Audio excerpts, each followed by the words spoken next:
Desperate escape.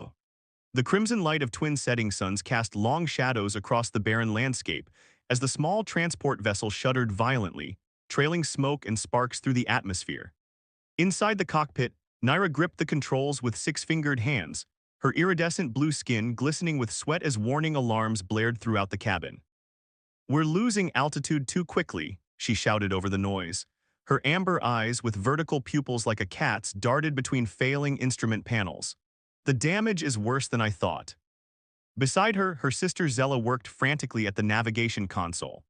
Though they shared the same cerulean skin tone, Zella's crest of luminescent tendrils that served as hair glowed a vibrant purple compared to Naira's golden hue.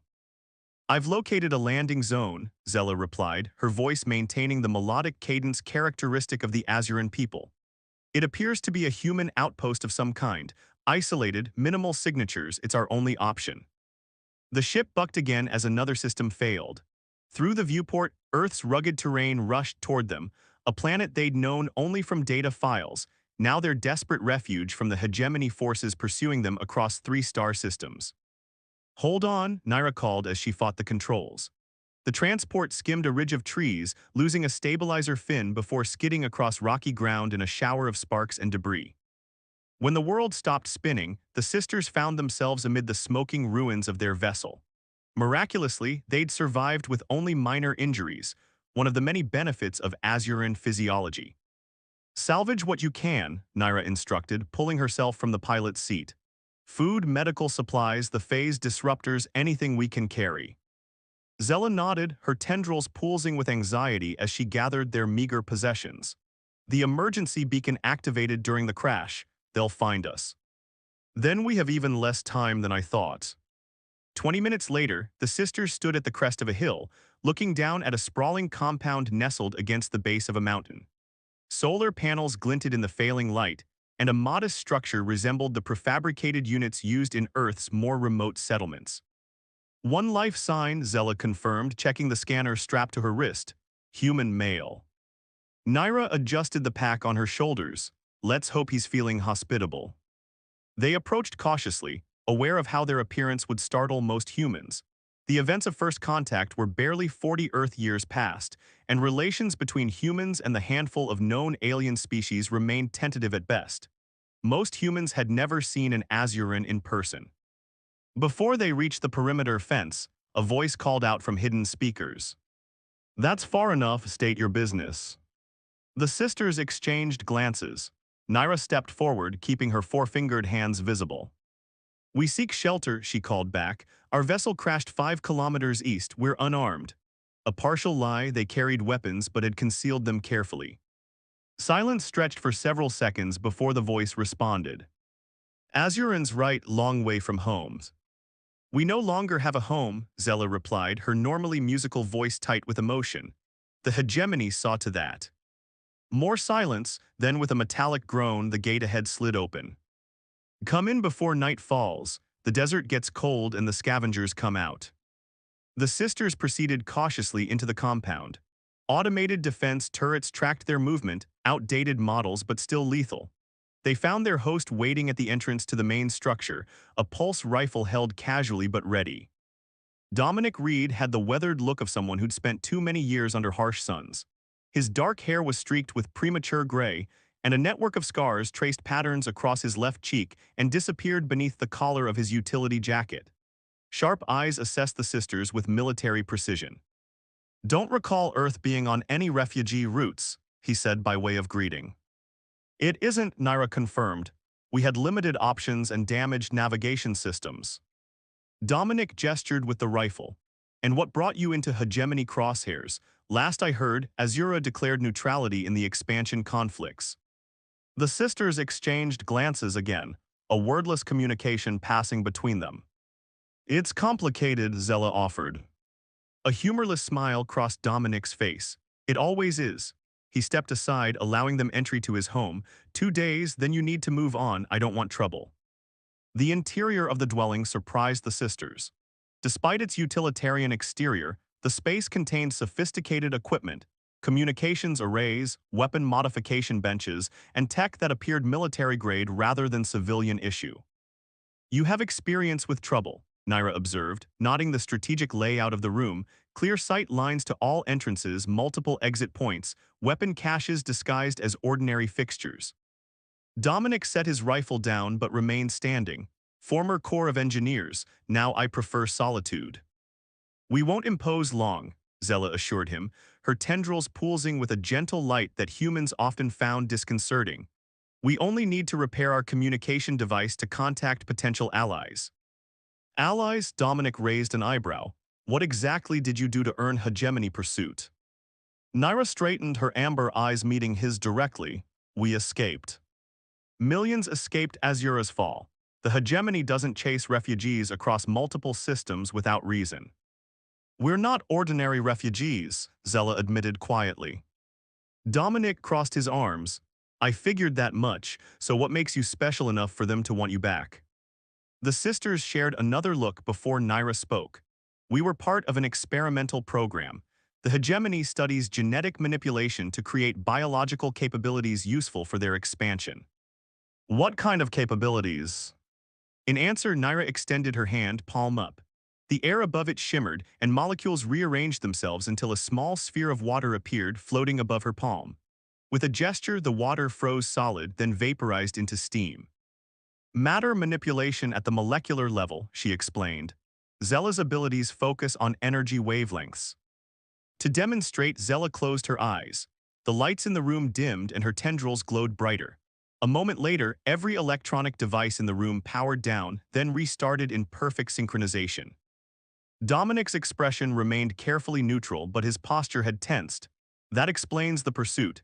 The military applications alone would shift the balance of power significantly, Naira finished.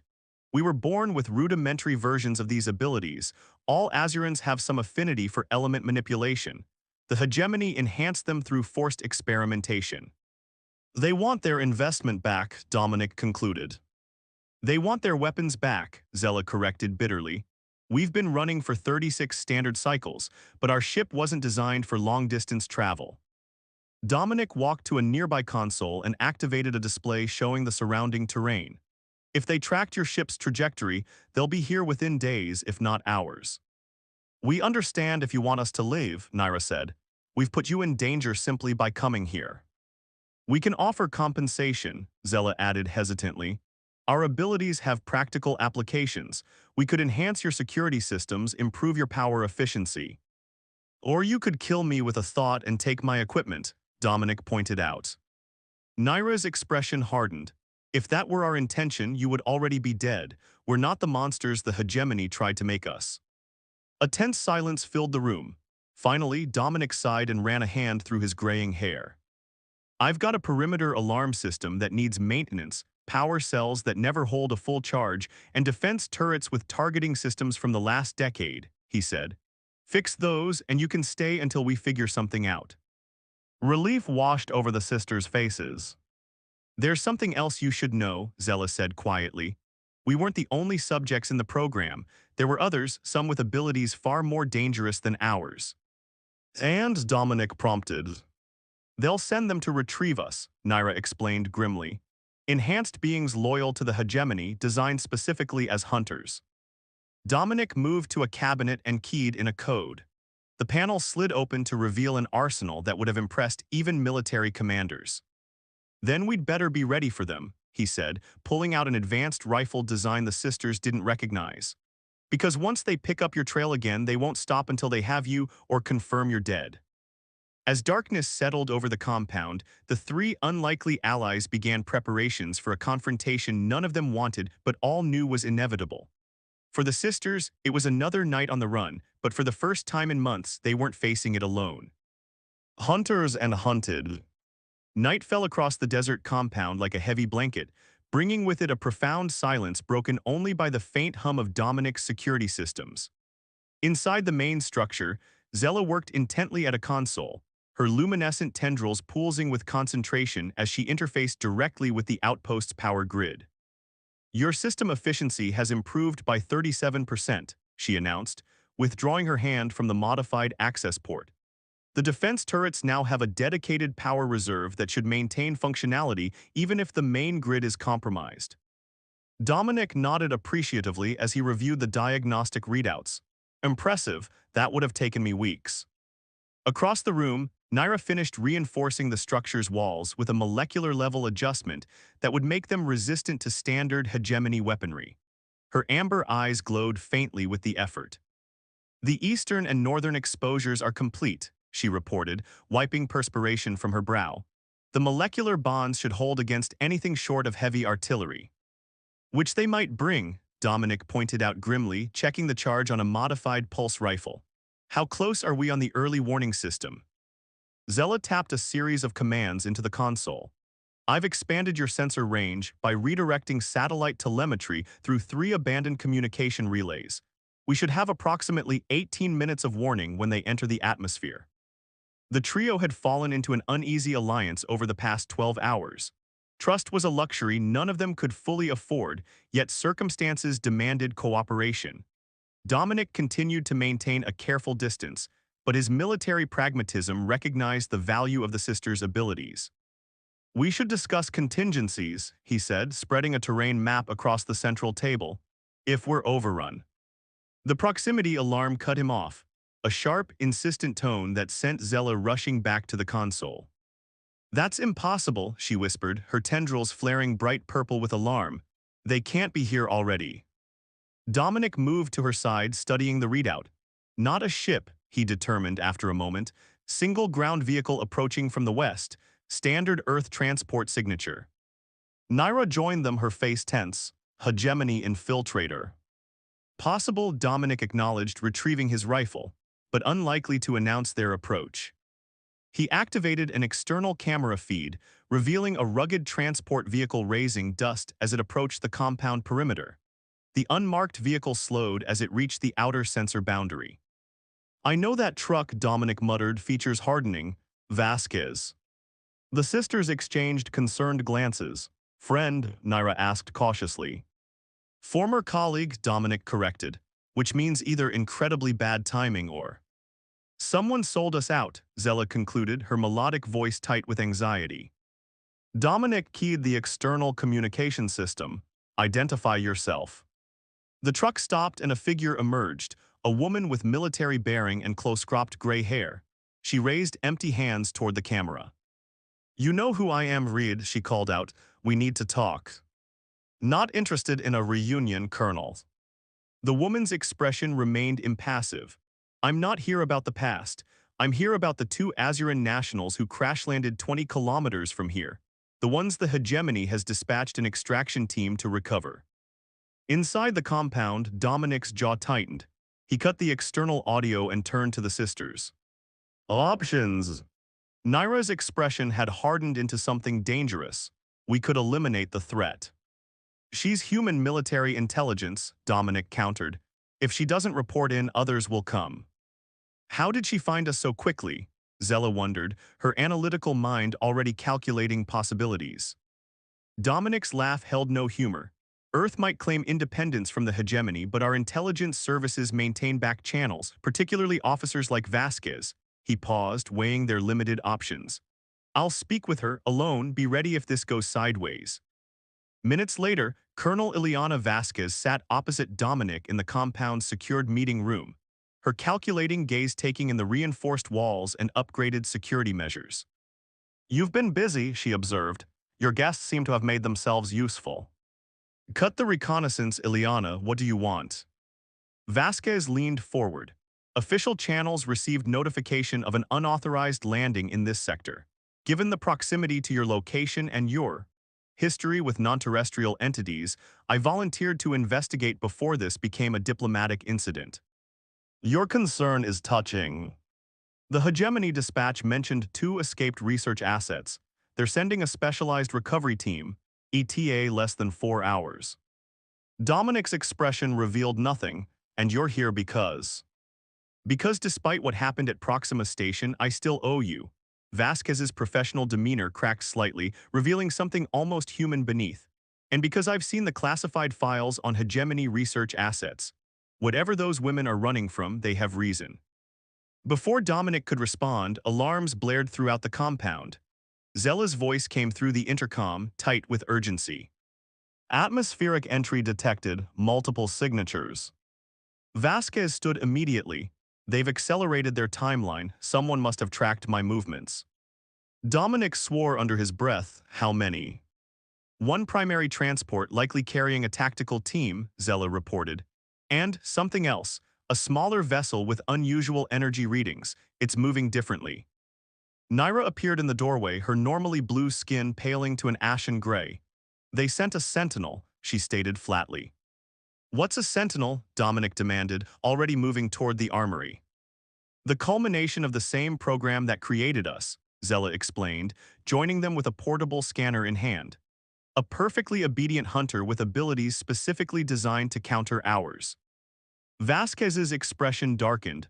Earth military intelligence has fragments of information about these sentinels. The reports are disturbing. They're abominations, Naira spat. Creatures with their free will surgically removed turned into living weapons. Dominic began distributing weapons from the armory, specialized pulse rifles, energy disruptors, and devices that appeared to be homemade explosives. Your equipment won't stop a sentinel, Zella warned, accepting a disruptor with obvious reluctance. It's not meant to, Dominic replied cryptically, but it might buy us time. Vasquez checked the charge on the rifle Dominic handed her. Time for what? This location is indefensible against a full tactical team. We're not defending, Dominic stated, activating a hidden panel in the compound's central chamber. A holographic display appeared showing detailed schematics of the surrounding terrain. We're moving. The display zoomed in on an underground structure, extending from beneath the compound deep into the mountain behind it. What is this? Naira asked, studying the elaborate tunnel system. Insurance, Dominic answered. Something I built after Proxima Station. A bolt hole with sophisticated jamming technology designed to mask energy signatures. Vasquez looked genuinely surprised. The Corps never authorized this. The Corps never knew about it. The alarms changed pitch, becoming more urgent. On the external monitors, two craft appeared, a standard hegemony troop transport and a smaller dart-like vessel that seemed to absorb light rather than reflect it. We have 10 minutes before they deploy ground forces, Dominic estimated, gathering final supplies. Naira, can you trigger the molecular deterioration in the east wall? We need it to look like you tried to reinforce it but failed. Naira nodded, understanding dawning in her amber eyes. A false trail. Zella programmed the defense system for a fighting retreat. Make it look like we're headed west.